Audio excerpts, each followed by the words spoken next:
January the 31st, 1971, I was one of 3 astronauts who embarked on Apollo 14 on a mission to land on the moon.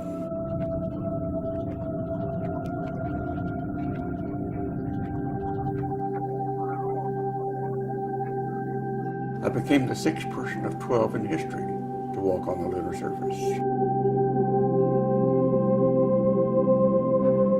During the return to Earth, I had a chance to look at our planet in a way that very few human beings have ever seen with their own eyes. When you look at Earth from deep space, you see a beautiful oasis in a dark void. It's a fragile planet with vast but limited resources that are shared by all living creatures. From space, it is obvious that everything on Earth is interconnected.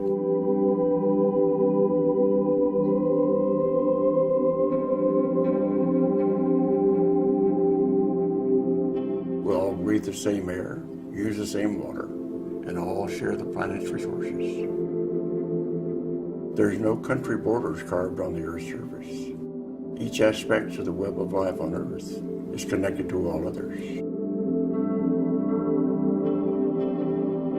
Upon my return from the moon, I've become very concerned about the future of our beautiful, fragile blue planet. We face tremendous challenges that must be overcome in order to provide a sustainable future for our children and the children of future generations. Because of my concerns, I've asked a handful of children to come here today and talk about the challenges facing the beautiful life-sustaining planet that they will inherit. At one time, millions of awesome dinosaurs roamed the earth. Their mass extinction was caused by a tremendous natural disaster. We may face mass extinction because of several disasters that we ourselves are creating. Our species, humans, has the power to threaten the future of all life here on Earth. And if we don't act soon, we will bring many other species into extinction with us. Right now, we are on the road to catastrophe. We have the knowledge and the technologies to reduce or eliminate many of the threats we are facing. But do we have the desire? Do we have the will to change? Here are some of the problems we face. Overpopulation. Overpopulation. Overpopulation. Our planet's human population increased from 1.5 billion people in 1900 to 7 billion in 2012. It is expected to continue to grow to 9 billion by 2050. This fast rate of growth is called exponential because it results in growth that happens much faster than normal multiplication. What is most dangerous about exponential growth is the way it can sneak up on you. In exponential growth, at first, the rate of expansion is extremely slow, almost unnoticeable. As time progresses, the rate of growth becomes extremely rapid. Soon, there is very little time to react to the change in time to reverse it before chaos occurs. Have you ever heard of the tale of the water lilies in the pond? These water lilies doubled themselves every day. At first, there were only a couple floating, and even while they doubled every day, there still seemed to be a lot of room in the pond. On the 28th day of the month, only a quarter of the pond was covered, plenty of room left. But then, on the 29th day, everyone noticed the lilies had expanded to the point they now covered half of the pond. Since they doubled every day, that left just 1 day left to save the pond from being totally full. Such is Earth's present predicament. It is midnight on the 29th day in the lily pond we call Earth.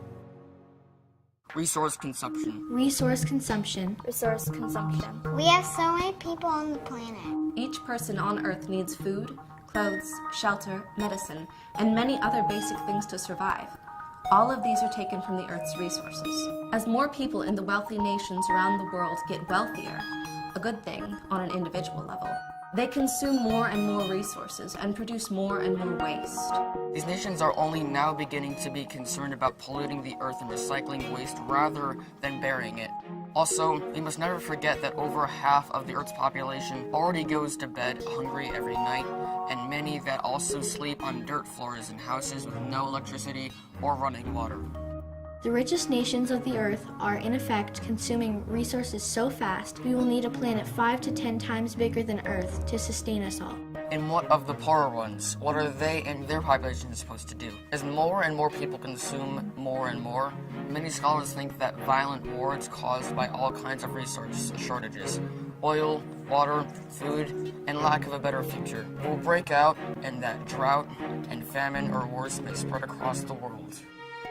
We know that these consequences are all converging along with several other ones, but we can't say exactly when. However, many informed scientists agree it will occur within our lifetimes. Some would even say that we may have already passed the moment known as the tipping point, when these crises are bound to happen. At best, some of us will survive the coming crises, but at a much lower standard of living and as a greatly diminished technological society. At worst, only microbes and insects may survive the incredible recklessness of our ways. We have many of the technologies and knowledge to solve most of the serious challenges that we face.